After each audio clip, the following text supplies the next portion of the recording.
hakukuwa na mkono wa kunisitiri. Wengi walidhani safari imekwisha,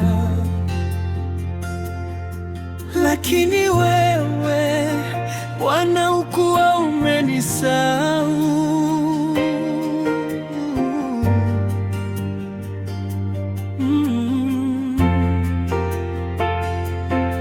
Kila ahadi ulioniambia nilihifadhi moyoni mwangu, ingawa macho yangu yaliona ukimya, roho yangu ilikungojea. Bwana amenitembelea, machozi yangu yamekuwa ushuhuda.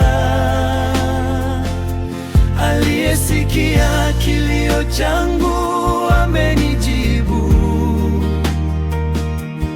kwa wakati wake mtakatifu.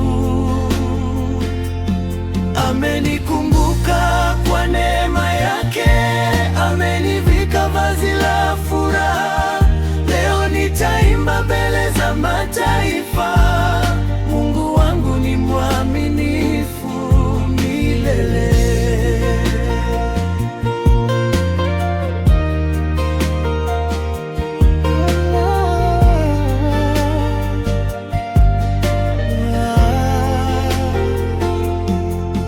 Kama Sara alivyongoja kwa miaka mingi, na tumaini likaonekana kufifia, lakini siku ya Bwana ilipowadia, kicheko chake kikafuta machozi yote. Na mimi e Mungu wangu, siku yangu ipo mikononi mwako, kwa kuwa ahadi zako hazifi kamwe, zinatimia kwa wakati wako.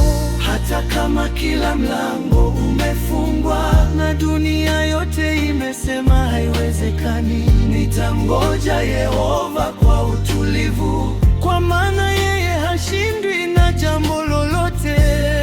Bwana amenitembelea, ameninua kutoka mavumbini, alipobadilisha kilio changu kuwa wimbo. Nikajua kweli yeye ni Mungu, nitamwabudu maishani mwangu, nitashuhudia wema wake daima. Nikumbuka hatawahi kuniacha, Mungu wangu ni mwaminifu milele. Nilielia jana, leo ninaimba. Niliyengoja kwa muda mrefu, leo nimeona